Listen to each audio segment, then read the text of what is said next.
Urban FM 104.5. Urban FM 104.5. Sur les 104.5 Urban FM, la station urbaine, on est avec Jean-Paul. Jean-Paul, bonjour. Bonjour la fraîche. Comment va ce matin? Ça va bien. Ok, on parle de quoi? Ce matin, on va parler de prix Nobel. On va revenir notamment sur la désignation d'Abdul Razak Gurnah comme prix Nobel de littérature en 2021. Alors, ce nom ne vous dit absolument rien, même à moi aussi, il ne me disait rien lorsque l'Académie du Nobel avait décerné en octobre dernier son prix Nobel de littérature. C'est normal parce que Abdul Razak Gurnah ne séjourne plus sur le continent africain depuis près de 50 ans.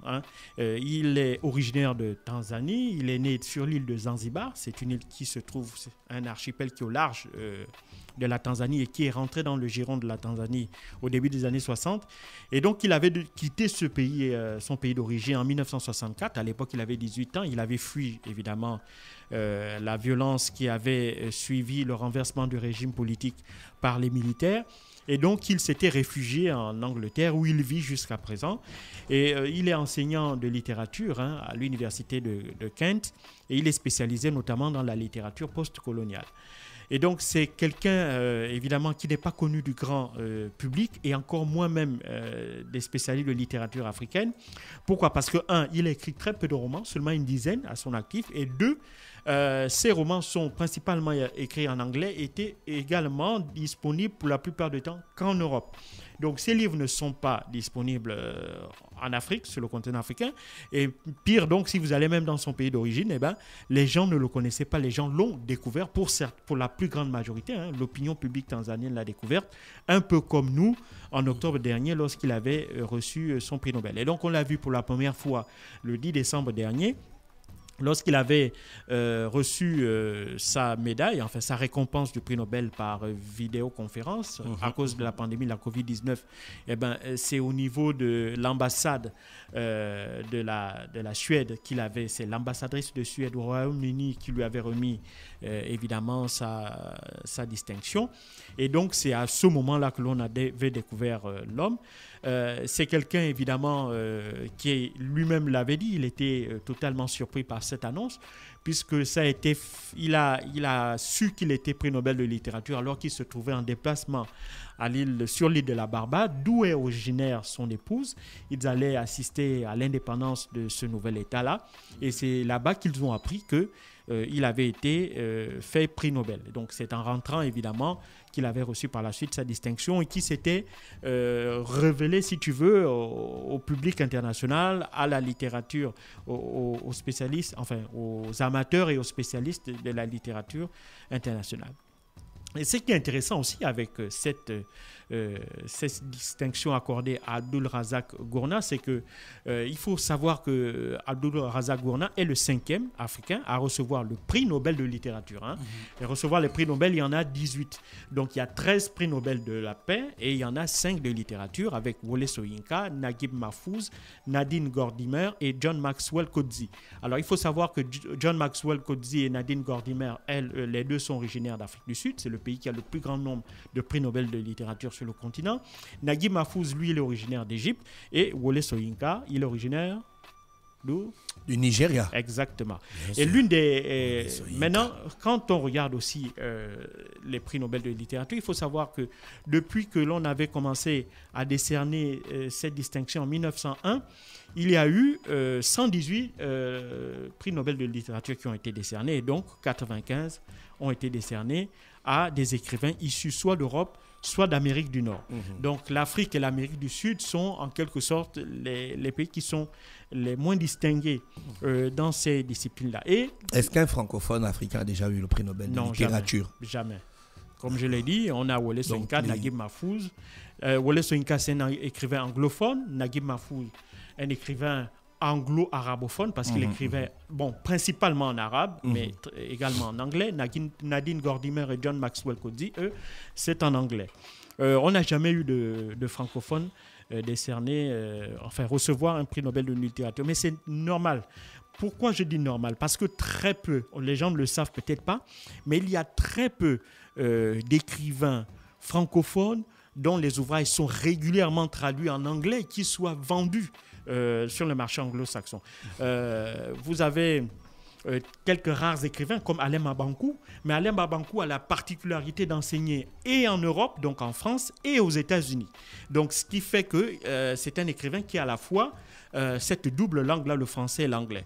Malheureusement, peut-être l'Académie du Nobel n'a pas estimé que l'œuvre littéraire d'Alain Mabankou soit pour le moment suffisamment importante ou qu'elle ait un impact sur l'histoire de la littérature mondiale pour qu'on lui accorde le prix Nobel. Mais moi, bon, je ne connais pas les critères de décernement du prix Nobel de littérature, mais moi, je pense qu'un écrivain tel qu'Alain Mabankou, il ne serait pas surprenant qu'il devienne peut-être un jour le premier prix Nobel de littérature.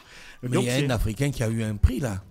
Oui, un prix de littérature. Oui, ça c'est le prix Goncourt. Oui, c'est un Sénégalais. Ça c'est par contre le prix de littérature le plus prestigieux en France. Hein? En France, c'est même pas francophone, mais c'est en France. Mais c'est un prix très important puisque ce dernier n'est que le deuxième Africain à recevoir ce prix Nobel de littérature après René Maran, prix Goncourt 1905. Hein? Avec notamment... Mais attention, la différence entre aussi le prix Goncourt et le prix Nobel de littérature, c'est que le prix Nobel récompense toute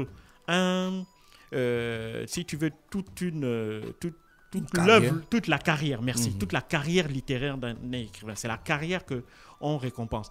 Or, le Goncourt récompense une œuvre.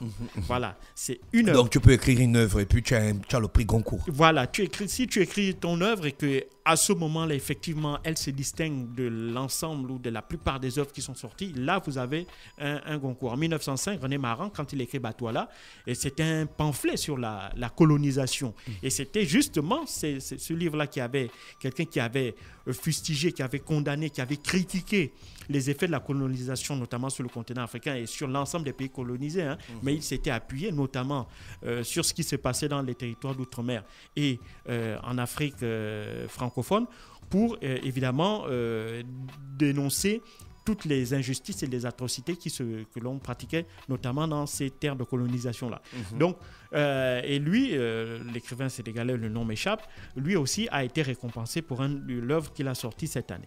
Donc, c'est ça principalement aussi la distinction entre le Goncourt et le prix Nobel de littérature. Mais maintenant, en termes de prestige, il est clair que le prestige du prix Nobel de littérature, c'est le plus prestigieux des prix de littérature au monde. Donc, ça, véritablement, dans la carrière d'un écrivain, c'est le sésame actuellement. Et puis, la deuxième chose, c'est comme je le disais, c'est que le continent africain, le continent sud-américain sont les moins représentés dans l'attribution des prix Nobel de littérature. Pourquoi ? Eh bien, pour deux raisons, selon moi. La première, c'est l'absence d'une véritable industrie littéraire derrière. Quand je parle d'industrie littéraire, je parle des maisons d'édition, de librairies qui produisent des œuvres qui soient disponibles en tout temps et pour le grand public, qui permettent au grand public, évidemment, de connaître, de découvrir et de connaître le contenu de ces œuvres-là.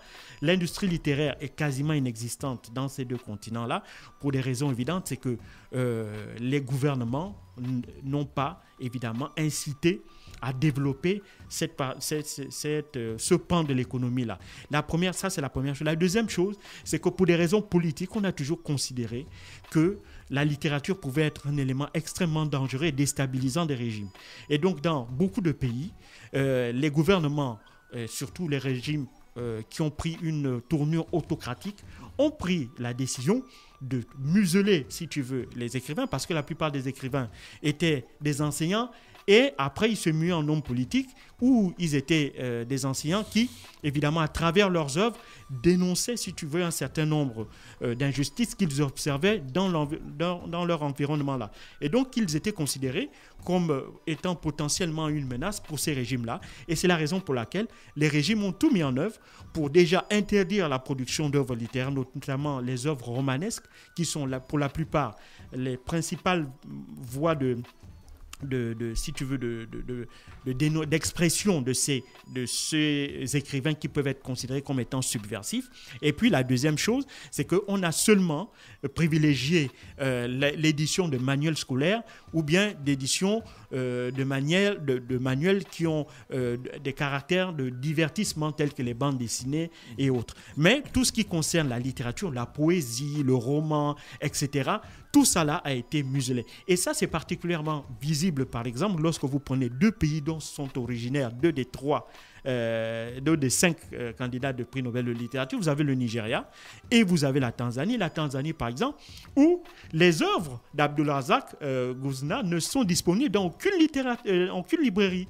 Parce que, évidemment, la majorité des Tanzaniens, n'ayant pas accès à ces livres, ne l'ont donc pas découvert et ils ont donc été surpris de savoir qu'un écrivain d'origine tanzanienne a bénéficié d'un prix Nobel. Ça, c'est la première chose. Et puis, la deuxième chose, c'est que pour le cas précis d'Abdulrazak, mais aussi pour Wole Soyinka, c'est que souvent ces œuvres sont écrites en anglais, donc en la langue du colonisateur, et ces langues-là, pour des millions de personnes dans leur pays d'origine, n'est souvent pas accessible parce que ce sont des langues qui sont considérées comme étant des langues de l'élite. Il faut avoir été à l'école, il faut avoir fait des études pour pouvoir apprendre et maîtriser cette langue-là, pour pouvoir ensuite s'imprégner du contenu d'œuvres littéraires qui sont rédigées en ces langues-là.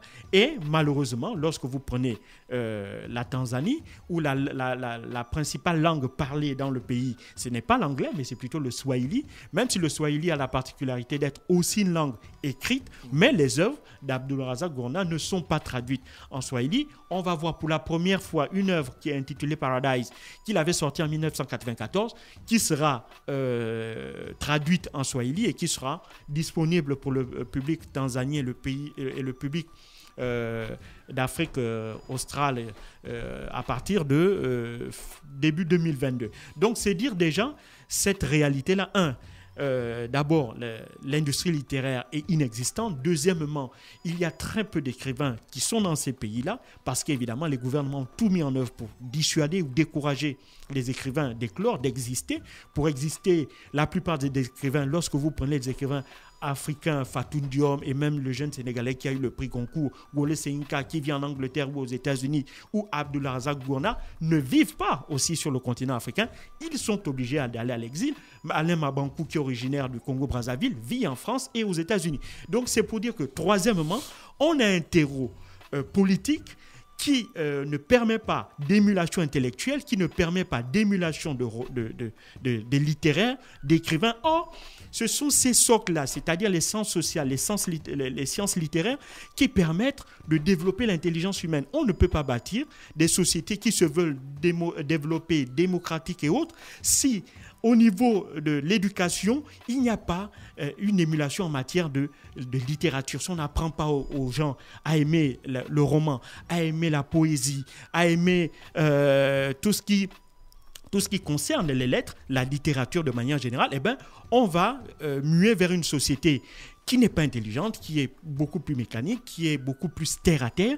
Et ça se ressent aussi aujourd'hui.